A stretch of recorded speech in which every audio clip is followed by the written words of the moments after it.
باپ ہے اور مخالف گروپ میں بیٹا ہے، ایک طرف بھائی ہے اور مخالف گروپ میں بھائی ہے، کزنز ہیں، اور اس طرح کے جو قریبی رشتہ دار ہیں، ایک ہی خاندان کے تو لوگ تھے، اور اسلام کی وجہ سے، کفر کی وجہ سے وہ بٹ گئے تھے، لیکن لڑائی میں وہ ڈفرنٹ کیمپ میں تھے۔ تو یہ تو نہیں ہو سکتا تھا نا کہ جب لڑائی ہو رہی ہو اور ایک ہی تلوار کے سامنے دوسرا آ جائے اور وہ اس کو چھوڑ دے کہ یہ میرا بھائی ہے، یہ میرا کزن ہے۔ یہ بات تو بہت ہی مشکل تھی۔ اللہ تبارک و تعالیٰ نے یہاں مسلمانوں کا امتحان لینا تھا، اور یہ بہت بڑا کٹھن امتحان تھا۔ اس کے اندر حضرت ابو عبیدہ بن جراح رضی اللہ تعالیٰ عنہ نے جنگ بدر کے اندر اپنے سگے والد کو اپنی تلوار سے قتل کیا، اور آتا ہے کہ انہوں نے کئی دفعہ ان کو اوائڈ کرنے کی کوشش کی، لیکن ان کی وار کے سامنے وہ آ جاتے تھے۔ تو ان کو جب ان کو اوپر تلوار انہوں نے چلائی، تو ان کو اس بات کی فکر نہیں تھی کہ یہ میرا والد ہے، ان کو اس بات کی فکر تھی کہ یہ مخالفین کے گروپ سے تعلق رکھتے ہیں اور یہ اللہ کے رسول صلی اللہ علیہ وسلم اور ان کے صحابہ کے اوپر اٹیک کر سکتے ہیں۔ حضرت ابو عبیدہ بن جراح رضی اللہ تعالیٰ عنہ کے ایمان نے اس بات کو الاؤ نہیں کیا، اور چنانچہ انہوں نے اپنی تلوار اپنے والد کے اوپر چلا دی۔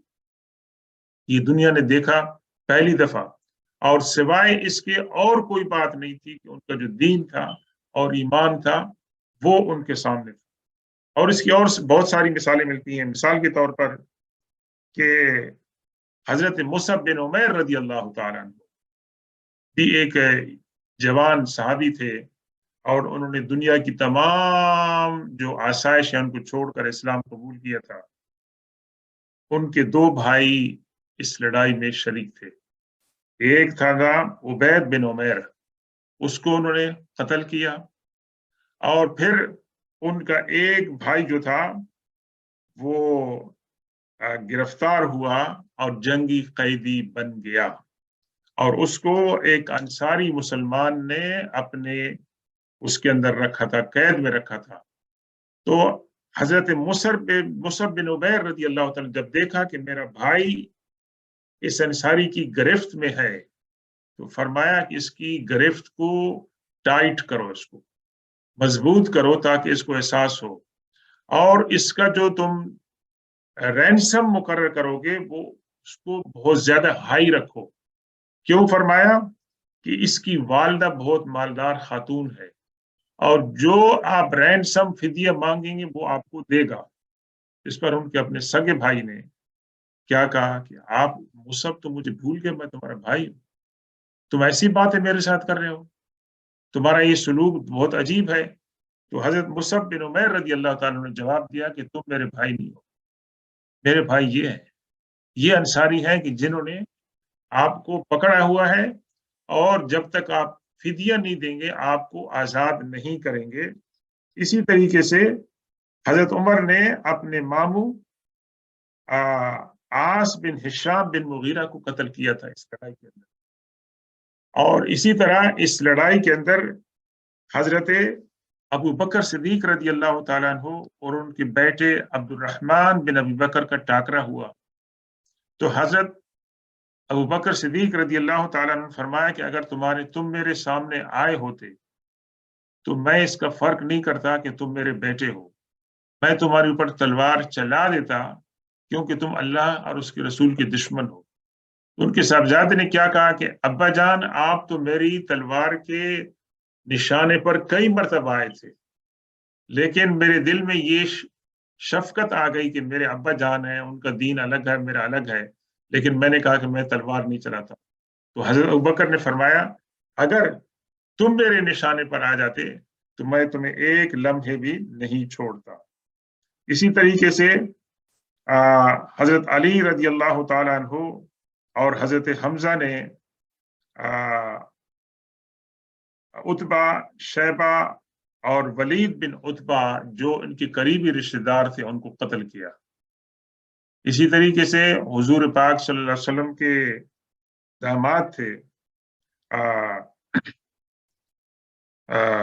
وہ ابو العاص بعد میں جو مسلمان ہو گئے تھے، اور حضرت زینب رضی اللہ تعالیٰ عنہ کے ساتھ وہ شادی شدہ تھے، تو وہ بھی گرفتار ہوئے اور ان کے ساتھ بھی وہی ٹریٹمنٹ ہوا جو دیگر بدر کے قیدیوں کے ساتھ ہوا. یہاں تک کہ آپ دیکھیں گے کہ یہاں تک کہ حضرت زینب رضی اللہ تعالی عنہا نے جب ان کو خبر ملی کہ ان کا شوہر بدر کے قیدیوں میں شامل ہے، تو انہوں نے حضور پاک صلی اللہ علیہ وسلم سے درخواست نہیں کی کہ اس کو آپ چھڑا دیں، یہ آپ کا داماد ہے، بلکہ جو حضور صلی اللہ علیہ وسلم نے اور صحابہ کرام نے رینسم مانگا تھا، اس کے لیے انہوں نے حضرت خدیجہ الکبریٰ رضی اللہ تعالیٰ ان کا جو نیکلس تھا، ہار تھا، جو حضرت خدیجہ نے اپنی بیٹی زینب کو ان کے نکاح کے وقت جہیز میں دیا تھا، تو ایک بہت ہی یادگار نشانی تھی حضرت خدیجہ کی. اور وہ ہار جب پیش کیا گیا، اللہ کے رسول صلی اللہ علیہ وسلم نے دیکھا تو آپ دیکھ کر آپ رو پڑے، آپ کو حضرت خدیجہ یاد آ گئی، اور اس بات پر بھی آپ کو دکھ ہوا کہ میری صاحبزادی کس دکھ سے گزر رہی ہے کہ اس کا قیمتی ہار جو اس کی ماں کی یادگار تھی اس کو دینے پر مجبور ہے. کس لیے؟ اپنے خاوند کو چھڑانے کے لیے. تو یہ تمام کی تمام باتیں کس بات کی علامت تھی؟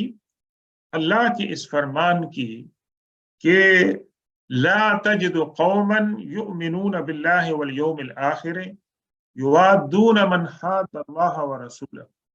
آپ نہیں پائیں گے کسی ایسی قوم کو، کسی ایسے قبیلے کو کہ جو اللہ اور رسول آخرت پر ایمان رکھتے ہیں اور پھر وہ محبت کرتے ہیں ان لوگوں کے ساتھ کہ جو اللہ اور رسول کے مخالف ہیں، ایون دو کہ وہ ان کے باپ ہوں، ایون دو کہ وہ ان کے بیٹے ہوں، ایون دو کہ وہ ان کے بھائی ہوں، ایون دو کہ وہ قبیلے والے ہوں. اور آپ نے دیکھ لیا کہ کس طرح بدر کے مقام پر صحابہ کرام نے جو ہے اپنے ایمان کی صداقت کی، انہوں نے جو ہے نا قربانیاں پیش کی، بتایا کہ وہ سچے مسلمان ہیں. یہ جنگ کے اندر اگر اپنے والد کو، بھائی کو، رشتہ دار کو قتل کرنا پڑا تو وہ اس سے باز نہ آئے، وہ ان کے راستے میں رکاوٹ نہیں بنی. اولئک کتب فی قلوبہم الایمان وایدہم بروح منہ. یہ صحابہ کرام کی تعریف ہو رہی ہے اللہ تبارک و تعالیٰ کی طرف سے. اور جو لوگ کے صحابہ کرام کے بارے میں باتیں کرتے ہیں ان کو یہ آیت پیش نظر رکھنی چاہیے.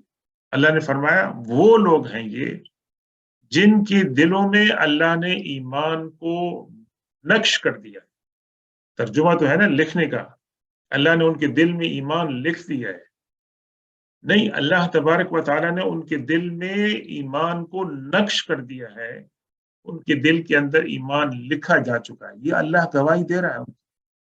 وَأَيَّدَهُمْ بِرُوحٍ مِّنْهُ.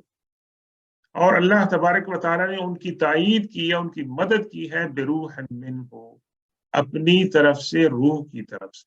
یعنی اللہ کی طرف سے روح کا مطلب یہ ہے کہ اللہ کا ایک نور ہے جو اللہ تعالیٰ نے ان کے دلوں میں پیدا فرمایا ہے.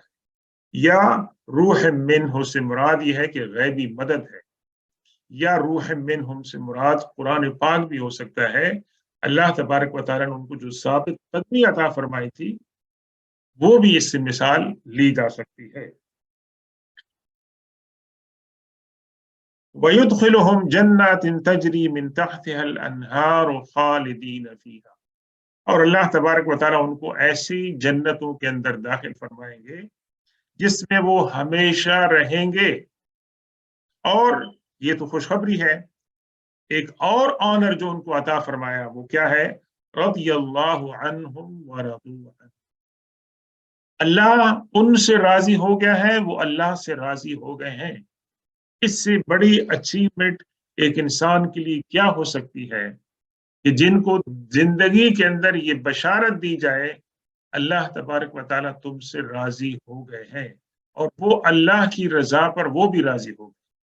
یہ جو ہے رضی اللہ عنہ، یہ دیکھیں ایک ہم اعزاز کے طور پر لکھتے ہیں صحابہ کرام کے ساتھ، اور یہ قرآن پاک سے محفوظ ہے کہ جب صحابہ کرام کا نام لیں تو آپ رضی اللہ عنہ رضی اللہ عنہا کہیں گے۔ یہ مسلمان قرآن کی اس پیروی کرتے ہیں کہ یہ ایک دعائیہ جملہ ہے اور ایک اعزازی جملہ ہے، جس کے اندر اللہ تبارک و تعالیٰ نے صحابہ کرام کی عظمت کو بیان فرمایا ہے۔ لیکن جب ہم کہتے ہیں رضی اللہ عنہ تو اس کا مطلب دعا ہوتا ہے کہ اللہ تبارک و تعالیٰ ان سے راضی ہو جائے اور اللہ تبارک و تعالیٰ ان کو اپنی رضامندی کے اندر شامل فرما لے۔ اولئک حزب اللہ، they are the party of Allah. حزب کے معنی ہوتے ہیں پارٹی کے۔ یہ لوگ جو ہے اللہ کی پارٹی سے ہیں، اللہ کا جو گروپ ہے اس سے تعلق رکھتے ہیں۔ اب آپ تھوڑا سا دیکھیں، اس سے پہلے جو آیت تھی، آیت نمبر 19 کے اندر ان لوگوں کو کیا فرمایا؟ اولئک حزب الشیطان، they are the party of شیطان، وہ شیطان کے دوست ہیں۔ یہاں پر وہ لوگ جو اپنے ایمان کے اندر مخلص ہیں، صحابہ کرام، ان کو اللہ نے کیا فرمایا کہ وہ حزب اللہ ہے، وہ اللہ تبارک و تعالیٰ کی پارٹی ہے۔ اور پھر کیا فرمایا؟ الا ان حزب اللہ هم المفلحون، بے شک جو حزب اللہ ہیں، جو اللہ کی جو پارٹی ہیں، وہ غالب رہیں گے اور وہ کامیاب رہیں گے۔ یہ ان کو اللہ تبارک و تعالیٰ نے بشارت دی ہے۔ اسی طریقے سے جو لوگ ان کے راستے پر چلیں گے، صحابہ کرام ہوں گے، اللہ تبارک و تعالیٰ ان کو بھی جو ہے وہ کامیابی عطا فرمائے گا۔ کامیابی سے مراد سوائے دنیا کی کامیابی کی نہیں ہے، کامیابی سے مراد یہ ہے کہ اللہ تعالیٰ ان کو دین پر استقامت عطا فرمائے گا۔ اللہ تبارک و تعالیٰ ان کو آخرت میں ایک بلند مقام عطا فرمائے گا، اور ان کا جو ایمان ہوگا وہ امت کے اندر حضور پاک صلی اللہ علیہ وسلم کے بعد سب سے اعلیٰ قسم کا ایمان ہوگا، اور جن کو اللہ تعالیٰ نے فرما دیا رضی اللہ عنہ و رضوا عنہ۔ تو اللہ تبارک و تعالیٰ سے دعا ہے کہ وہ ہمیں جو حزب اللہ ہے ان کے اندر شامل فرمائے۔ ہمارا اٹھنا بیٹھنا ان لوگوں کے ساتھ ہو جو اللہ اور اس کے رسول صلی اللہ علیہ وسلم کے ساتھ دوستی رکھتے ہیں، ان پر ایمان رکھتے ہیں، جو اللہ اور اس کے رسول صلی اللہ علیہ وسلم کی تعلیمات کو سمجھتے ہیں، ان پر عمل کرتے ہیں، اور اللہ اور رسول صلی اللہ علیہ وسلم کی تعلیمات کے خلاف جو تعلیمات ہیں وہ ان سے نفرت کرتے ہیں اور ان لوگوں کے ساتھ اپنا میل جول نہیں رکھتے ہیں۔ تو اللہ تبارک و تعالی ہمارا ساتھ ان کے ساتھ رکھے، اور اللہ ہمیں قیامت بھی ان کے ساتھ اٹھائے۔ سبحان ربک رب العزت عما یصفون وسلام علی المرسلین والحمد للہ رب العالمین۔ یہ تو اختتام تھا اس عظیم الشان سورۃ المجادلہ کا، اور انشاءاللہ اس کے بعد اگلے درس میں ہم سورہ حشر جو فالوئنگ سورت ہے اس کا آغاز کریں گے۔ اللہ تبارک و تعالیٰ اس ماہ مقدس کے اندر ہمیں قرآن پاک کی زیادہ سے زیادہ تلاوت اور اس کو سمجھنے اور اس پر عمل کرنے کی توفیق عطا فرمائے، اور جو بھی تھوڑا سا وقت ملے ہمیں قرآن کا ترجمہ، قرآن کی تفسیر پڑھنے کا بھی جو ہے موقع نکالنا چاہیے، تاکہ ہم قرآن کو سمجھ سکیں۔ قرآن کو سمجھنا جو ہے اسی طرح امپورٹنٹ ہے جس طرح قرآن کی تلاوت ہے۔ اللہ تبارک و تعالی ہمیں ان نعمتوں سے محروم نہ رکھے۔ سبحان ربک رب العزت عما یصفون وسلام علی المرسلین والحمد للہ رب العالمین۔